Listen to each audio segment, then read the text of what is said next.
ہمارے رب العالمین آیت نمبر 78 میں فرماتے ہیں وَإِنَّ مِنْهُمْ لَفَرِيقًا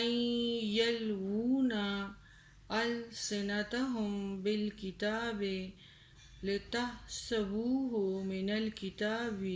وَمَا هُوَ مِنَ الْكِتَابِ وَيَقُولُونَ هُوَ مِنْ عِنْدِ اللَّهِ وَمَا هُوَ مِنْ عِنْدِ اللَّهِ وَيَقُولُونَ عَلَى اللَّهِ الْكَذِبَ وَهُمْ يَعْلَمُونَ ما كان لبشر أن يؤتيه الله الكتاب والحكم والنبوة ثم يقول للناس كونوا عبادا لي من دون الله ولكن كونوا ربانيين بما كنتم تعلمون الكتاب وبما كنتم تدرسون ولا يأمركم أن تتخذوا الملائكة والنبيين أربابا أن يأمركم بالكفر بعد إذا أنتم مسلمون۔ ترجمہ: ہمارے رب العالمین آیت 78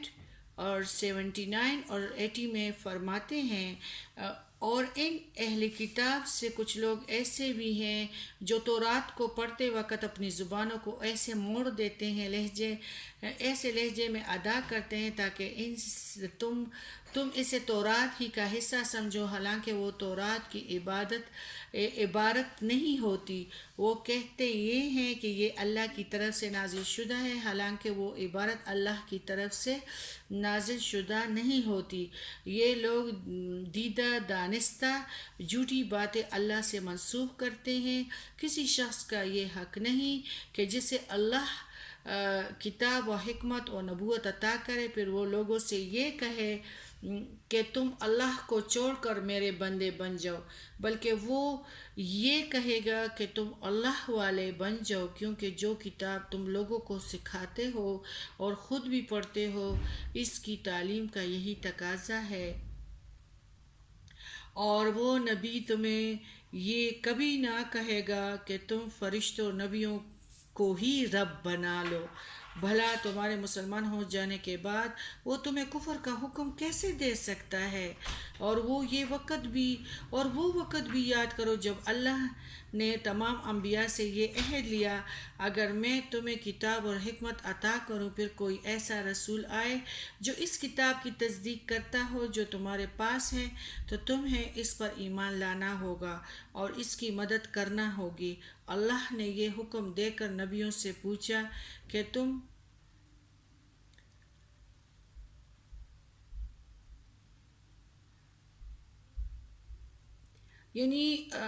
ہمارے کسی مخلوق کو خدائی کے مقام تک لے جانے والا کلام کبھی پیغمبر کا نہیں ہو سکتا۔ اس جو ہماری آیات ہے شان نزول کے بارے میں کئی اقوال ہیں اور سبھی درست معلوم ہوتے ہیں۔ مثلا ان میں سے ایک یہ بھی ہے کہ جب نجران کے عیسائی آپ صلی اللہ علیہ وسلم سے بحث مناظرہ کرنے آئے تو یہود ان کے ساتھ مل گئے اور طنز آپ صلی اللہ علیہ وسلم سے کہنے لگے، طنزاً یعنی کہ آپ صلی اللہ علیہ وآلہ وسلم چاہتے ہیں کہ ہم آپ صلی اللہ علیہ وسلم کی پرستش کیا کرے، تب یہ آیت نازل ہوئی۔ دوسرا یہ قول ہے کہ کسی صحابی نے آپ صلی اللہ علیہ وسلم سے عرض کیا کہ رومی اور ایرانی اپنے اپنے بادشاہوں کو سجدہ کیا کرتے ہیں، کیا ہم بھی آپ صلی اللہ علیہ وسلم کو سلام کے بجائے سجدہ نہ کریں؟ تو آپ صلی اللہ علیہ وسلم نے اس بات سے سختی سے منع کیا اور فرمایا کہ اللہ کے سوا اگر کسی کو سجدہ کرنا جائز ہوتا تو میں بیوی کو حکم دیتا کہ وہ اپنے شوہر کو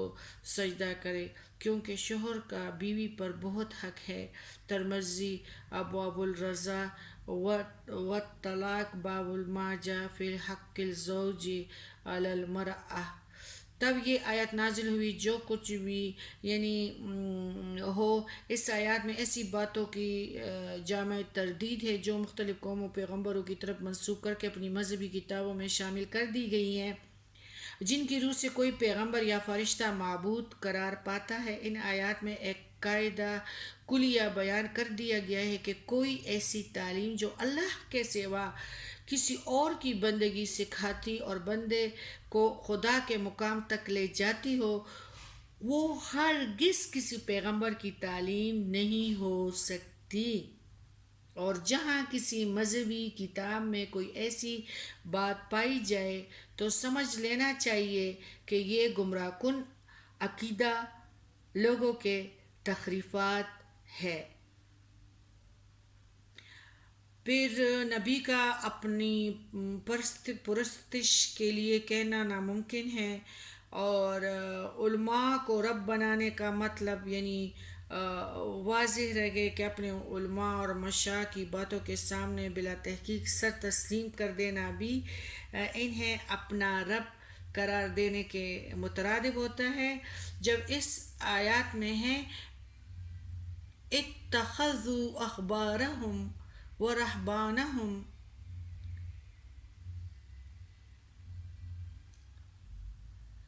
اور ارباب من دون اللہ ہے، جب نازل ہوئی تو سیدنا عدی بن خاتم رضی اللہ تعالیٰ عنہ جو پہلے عیسائی تھے، انہوں نے نبی کریم صلی اللہ علیہ وسلم سے عرض کیا کہ ہم نے اپنے علماء و مشائخ کو رب تو نہیں بنا رکھا تھا۔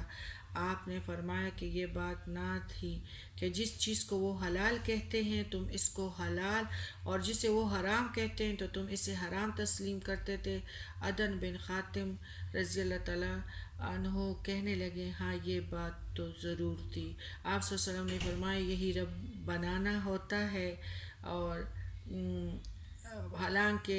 کوئی بھی اللہ تعالیٰ نے بس سب کچھ ختم کیا ہے قرآن میں، حلال اور حرام اور ساری چیزوں کا اللہ نے ہی حکم دیا ہے، اور اللہ نے جو کچھ حرام کیا ہے وہی حرام ہے، اور جو حلال کیا ہے وہی حلال ہے۔ اس میں کسی علماء سے فتوے لینا جائز نہیں ہے۔